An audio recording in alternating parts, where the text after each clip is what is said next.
Yes. CM రేస్లో రాజగోపాల్ రెడ్డి. ఇదేంటి అనుకుంటున్నారా? ఎస్. ఈరోజు కాంగ్రెస్ పార్టీ ప్రభుత్వంలో ఒక ముసలం రేగిందని చెప్పాలి.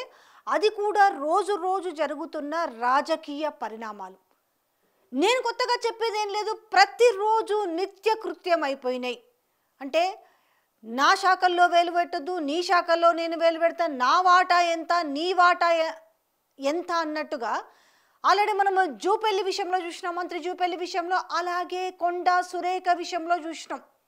ఆయా శాఖలల్లో ఏం జరిగింది, డెక్కన్ సిమెంట్ విషయంలో ఏం జరిగింది, ఇదంతా కూడా కథ ఒకెత్తైతే ఇక కొత్త పలుకులో ఆర్కే పలికిన కొత్త పలుకైతే ఎవరికేమో కానీ సరే, మంత్రులకు ఈరోజు కోపం వస్తుందా లేదా అనే విషయాన్ని పక్కన పెడితే ఈరోజు హైకమాండ్ మాత్రం గుర్రుగా ఉందంట.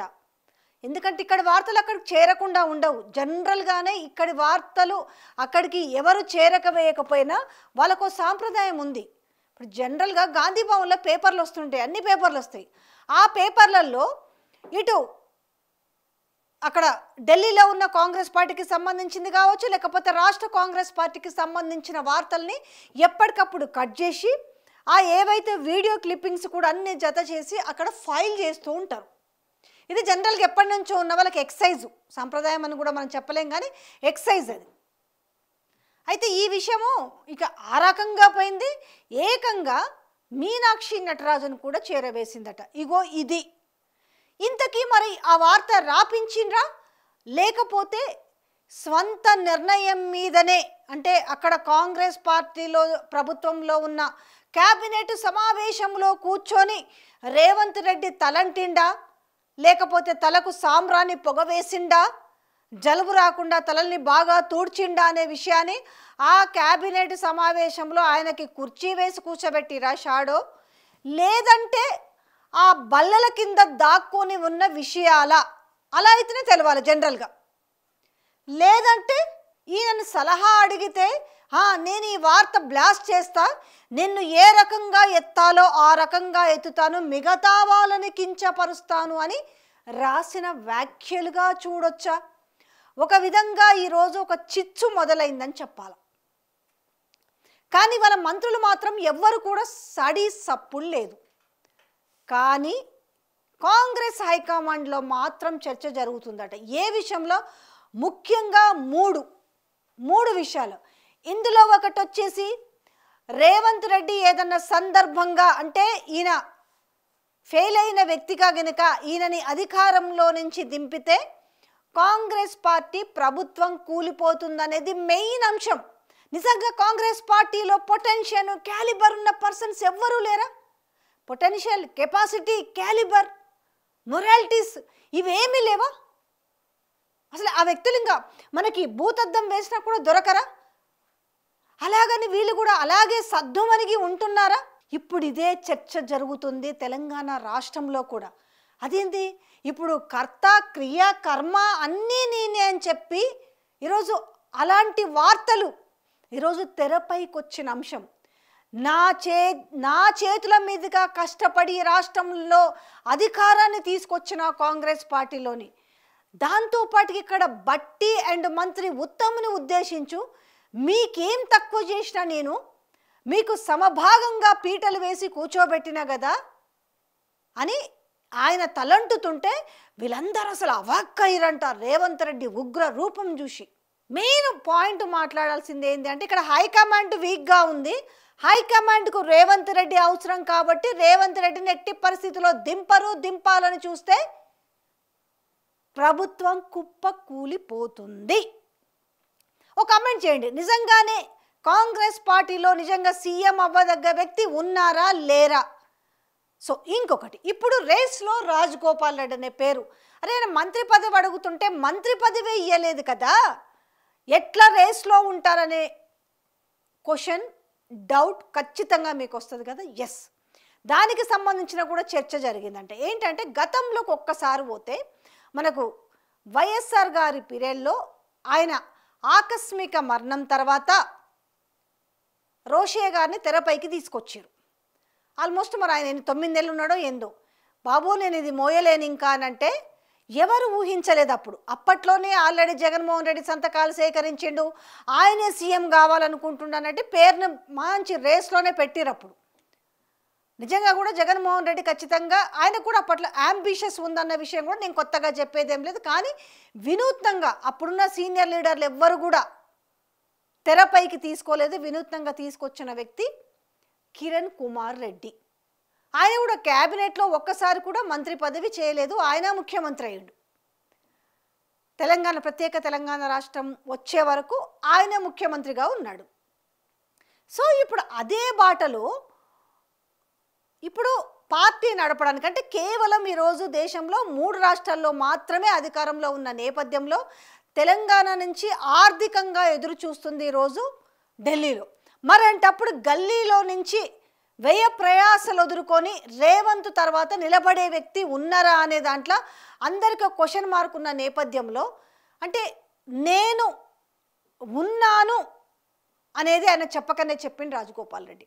ఎక్కడ సరే ముఖ్యమంత్రి వరకు ఆ లిస్టులోకి పేరు అనే చర్చ రాకపోయినా ఆయన మంత్రి పదవి ఎందుకు అడిగిండు, నాకు మంత్రి పదవి ఎందుకు కావాలనే విషయాన్ని కూడా స్పష్టంగా చెప్పిండు.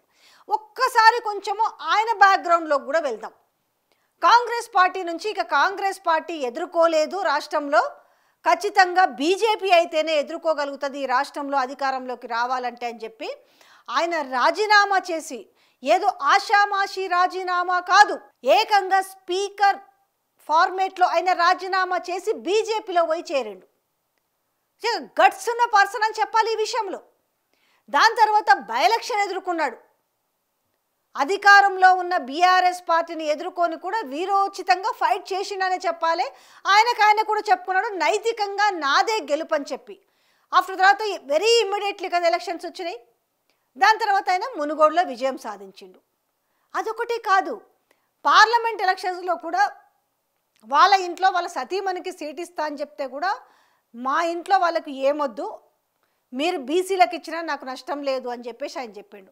కానీ ఇక్కడ ఏమైంది, రేవంత్ రెడ్డికి అత్యంత సన్నిహితుడిగా పేరు ఉన్న చామల కిరణ్ కుమార్ రెడ్డి అనే వ్యక్తిని తెరపైకి తీసుకొచ్చారు. అప్పటి వరకు ఆయన ఎవరో చాలా మందికి తెలియదు, పార్టీలో కొంతమందికి మాత్రమే తెలిసిన వ్యక్తి. ఆ తర్వాత ఆయన భువనగిరి పార్లమెంటు నియోజకవర్గంలో వ్యయ ప్రయాసలోకి కోర్చి 1 మ్యాన్ షో అని చెప్పాలి. నిజంగా చెప్పాలంటే రాజగోపాల్ రెడ్డి ఆ రోజు తీసుకున్న నిర్ణయం ఆయన్ని గెలిపించడానికి, ఆ నిర్ణయం మన ఊకనే జరిగిందా? ఇంటికి పోయి రాజగోపాల్ రెడ్డి నివాసానికి ముఖ్యమంత్రి వెళ్ళి బామాలిడిండో బతిలాడిండో, ఆయన భాషలోనే చెప్పాలి, మనం రేవంత్ రెడ్డి భాషలో కడుపులో తలకాయ పెట్టిండో కాళ్ళే పట్టుకున్నాడో తెలియదు. కానీ మొత్తానికి వాళ్ళ చర్చ సుదీర్ఘంగా 2 గంటల పాటు వాళ్ళు మాట్లాడుకున్నారు. దాని తర్వాత మొత్తము ఆయనే బాధ్యత తీసుకొని గెలిపించుకున్నాడు మంచి మెజారిటీ తోటి. ఆయన లేకపోతే ఆ సీటు గెలుసునో గెలవకపోనో ఆ కాన్స్టిట్యున్సీ ప్రజలకైతే స్పష్టంగా తెలుసు. ఇప్పుడు కాంగ్రెస్ పార్టీ అధికారంలోకి వచ్చి 22 నెలల కాలం అయింది. ఇంకో 2 నెలలు అయితే ఆల్మోస్ట్ సెకండ్ ఇయర్ అయిపోయి థర్డ్ ఇయర్లోకి ఎంటర్ అవుతారు. ఈ 22 నెలల కాలంలో అంతో ఇంతో గట్స్గా మాట్లాడిన వ్యక్తి ఎవరైనా ఉన్నారు అంటే అది రాజగోపాల్ రెడ్డి అనే చెప్పాలి. ఏ విషయంలో? ఫస్ట్ విషయం వచ్చేసి నేనే 5 ఏళ్ళే ఉండాలి, నేను ఎందుకు తర్వాత 5 ఏళ్ళకు కూడా నేనే సీఎం ఉంటారన్నప్పుడు కాంగ్రెస్ పార్టీ సాంప్రదాయం ఆ విధంగా ఉండదని చెప్పేసి ఆయన స్ట్రైట్ ఫార్వర్డ్గా తన ఆన్సర్ని చెప్పగలిగిన వ్యక్తి ఎవరైనా ఉన్నారంటే కోమటిరెడ్డి రాజగోపాల్ రెడ్డి. దాని తర్వాత మొన్న లిక్కర్ విషయంలో కూడా చూసినాం, టెండర్స్ విషయంలో చూసినప్పుడు కూడా మున్గోడు కాన్స్టిట్యున్సీలో ఈ విధంగా ఉంటుంది, నా మాటే శాసనం అనే విధంగా ప్రజల బాగోగులను దృష్టిలో పెట్టుకొని, ప్రజల ఆరోగ్యాన్ని దృష్టిలో పెట్టుకొని, ప్రజల ఆర్థిక స్థితిని దృష్టిలో పెట్టుకొని ఆయన తీసుకున్న నిర్ణయాన్ని కూడా రాష్ట్ర వ్యాప్తంగా అందరూ కూడా అభినందించారు.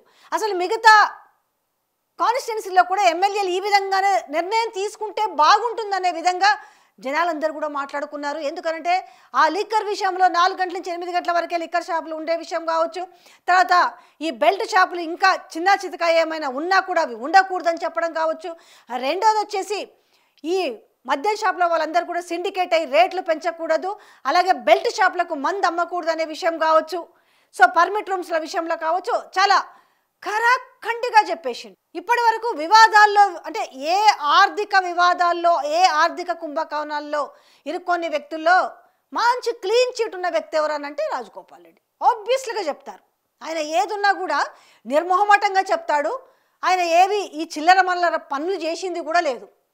ఇక దాని తర్వాత కాంగ్రెస్ పార్టీ ప్రభుత్వంలో జరుగుతున్న విషయాన్ని కూడా చూసినాం. ఎట్లా మంత్రి కొండా సురేఖ విషయంలో ఏం జరిగింది, ఏకంగా ఏ రకంగా మంత్రులు దోపిడీలు చేస్తున్నారు, ఏకంగా సీఎం రేవంత్ రెడ్డి బ్రదర్స్ ఏ రకంగా దందాలు చేస్తున్నారు అనే విషయంలో, అంతేకాకుండా షాడో సీఎంలుగా వ్యవహరించే వాళ్ళ పరిస్థితిని కానించి పాయింట్ బ్లాక్లో గన్ పెట్టి షూట్ చేసే వరకు వచ్చిన పరిస్థితుల విషయంలో కానించి డెక్కన్ సిమెంట్ విషయాల కానించి అన్ని విషయాలు క్రోడీకరించి ఆమె బాజాబ్తా మాట్లాడింది.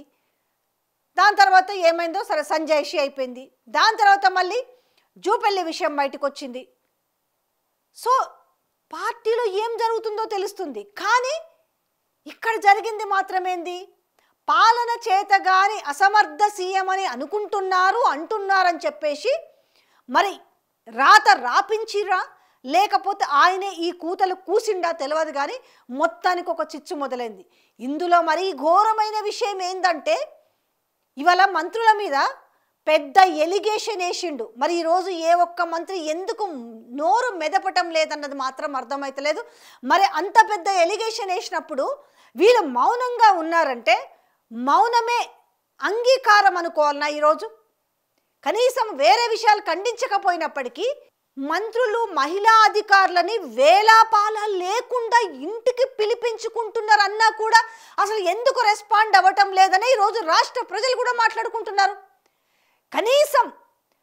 కనీసం రాజగోపాల్ రెడ్డి చేసినంత ధైర్యం కూడా ఎందుకు చేయలేకపోతున్నారు? పదవులు ఎక్కడ పోతాయి? నోరు తెరిస్తే లేకపోతే మంత్రి పదవి పీకేసే అంత ధైర్యం రేవంత్ రెడ్డికి ఉందా అనేసి మిగతా వాళ్ళు మాట్లాడుకుంటున్న పరిస్థితి. నిజంగానే రేవంత్ రెడ్డి తలంటిండా? అంతగా వీళ్ళ క్లాసులు పీక్తేనట వీళ్ళందరూ కూడా అవాక్కయ్యారు. ఇది నిజమా? అంత పరిస్థితి ఉందా ఈరోజు కాంగ్రెస్ పార్టీలో? అంత సీనియర్లైన మంత్రులు సీనియర్ లీడర్లు వాళ్ళందరూ కూడా అట్లాంటి వాళ్ళందరూ కూడా అవాక్కయ్యే పరిస్థితి ఉందా? సో ఈ నేపథ్యంలో ఇక హైకమాండ్నే చులకన చేసి మాట్లాడిన నేపథ్యాన్ని ఇటు మీనాక్షి నటరాజన్ కూడా తేలికగా తీసుకోలేదంట. అంటే బ్లాక్మెయిల్ చేస్తున్న విధానం కనిపించింది అనేది చర్చ జరుగుతుందంట. ఇప్పుడు ఒక పత్రికా అధిపతి చేసిన వ్యాఖ్యలు తన వీకెండ్ విత్ ఆర్కే కావచ్చు, ఛానల్లో వచ్చే వాయిస్ ఓవరు, దెన్ పత్రికలో వచ్చిన కొత్త పలుకు కావచ్చు, ఓవరాల్గా ఇక్కడ రాష్ట్ర కాంగ్రెస్ పార్టీలోనే కాదు దేశ కాంగ్రెస్ పార్టీని కూడా దిగజార్చి రాతలు రాసిన వైనంలో ఇక హైకమాండ్ నోరు మూసుకొని ఎలా కూర్చుంటుంది అనే చర్చ నడుస్తుందట. ఇక్కడ వాళ్ళకు హాట్ అయిన అంశం ఏంటంటే అసలు రేవంత్ రెడ్డి లేకపోతే అసలు కాంగ్రెస్ పార్టీకి దిక్కే లేదన్న విధంగా ఏ విధంగా మాట్లాడతారని చెప్పి వాళ్ళంతా కూడా ఒక స్క్రూటినీ చేసుకొని రాజగోపాల్ రెడ్డి విషయాన్ని తెరపైకి తెస్తున్నారట. ఎందుకంటే ఒక పొటెన్షియల్ ఉన్న లీడరు, ఒక మాస్ లీడరు. ఇప్పుడంటే ఆయన మునుగోడు వరకే పరిమితమైనప్పటికీ మునుగోడులో ఆయన చేసిన మంచి పనులేంటి, ప్రజలకు ఏ విధంగా దగ్గరుంటాడు, తనకు ఏ విధంగా మాస్ ఫాలోయింగ్ ఉంది, వ్యయ ప్రయాసాలు ఏ విధంగా ఆయనకున్న మొత్తం కెపాసిటీ అంతా చూసిన తర్వాత ఇంతమందిలో ముందు రేస్లో ఉన్న వ్యక్తి ఎవరైనా ఉన్నారంటే అది రాజగోపాల్ రెడ్డి అనే తేలిందట. అసలు వైనాట్ మనం ఎందుకు ఆలోచించకూడదు? సో ఆ విధంగా ఇక్కడ ఏకంగా మంత్రి రేసే కాకుండా ఏకంగా సీఎం రేస్లోకి రాజగోపాల్ రెడ్డి వచ్చిండనే విషయం ఈరోజు చర్చకు వస్తుంది. ఎందుకంటే మళ్ళీ ఏ జానారెడ్డిని అనుకున్నా లేకపోతే బట్టి విక్రమార్కని అనుకున్నా ఉత్తమ్ కుమార్ రెడ్డిని అనుకున్నా కూడా అంటే ఒక డేరింగ్ అండ్ డాషింగ్ అటు ప్రతిపక్షాన్ని ఎదుర్కోవాలన్నా లేదు ఈరోజు మళ్ళీ ఇంకా ఆర్థికంగా అటు హైకమాండ్కి ఏమన్నా పంపించాలన్నా, ఎందుకంటే ఇవన్నీ కామన్ అని చెప్తుంటారు కదా, వ్యయ ప్రయాసాలు వాళ్ళకు పార్టీ నుంచో లేకపోతే ప్రభుత్వం నుంచో ఏ రకంగానైనా కూడా పొటెన్షియల్గా కనపడుతున్నా ఇప్పుడు అంతే కదా, రేవంత్ రెడ్డి అయితేనే ఫైనాన్షియల్గా ఆదుకోగలుగుతాడు అనే పేరున్న నేపథ్యంలో ఇది సేమ్ ఆ విషయంలో ఏ మాత్రం వెనకాడకుండా ఆయన సొంతంగా అంటే ఈయనన్నా వేరే ఉంది. అసలు ఈయనకున్న స్టేచరు ఆయనకున్న స్టేచరు చాలా different. What is the stature అనొచ్చు. ఖచ్చితంగా ఒక లైఫ్ స్టైల్లో కావచ్చు, ఆర్థిక సంబంధ విషయాల్లో కావచ్చు, లేకపోతే ఈ భూదందాల విషయంలో కావచ్చు, కుటుంబ సభ్యుల జోక్యం విషయంలో కావచ్చు, ఇది ఎక్కడ కూడా కోమటిరెడ్డి రాజగోపాల్ రెడ్డి విషయంలో ఇంచు ఎక్కడ భూతద్దం పెట్టినా కూడా కనపడదు. ఏదున్నా కూడా ఆయన ఎంత ఓపెన్గా ఉంటాడన్న విషయం తెలుసు. సో ఈ క్రైటీరియాస్ నేపథ్యంలోనే ఈరోజు రేస్లోకి రాజగోపాల్ రెడ్డి వచ్చిండు. మరి ఇంతకీ అసలు మారుస్తారా? మళ్ళీ ఎక్కడికి వచ్చిందంటే తిరిగి తిరిగి మళ్ళీ ముక్కు ఎక్కడుందా అంటే స్టేట్ కాకుండా తిప్పి తిప్పి క్వశ్చన్ ఎక్కడికి వస్తుంది అక్కడికి. ఎస్, ఇంతవరకు అయితే అనుకోలేదట నడవని. ఎందుకనంటే ఒక సాంప్రదాయం ఉంది ముఖ్యమంత్రులు మార్చడం అనేది.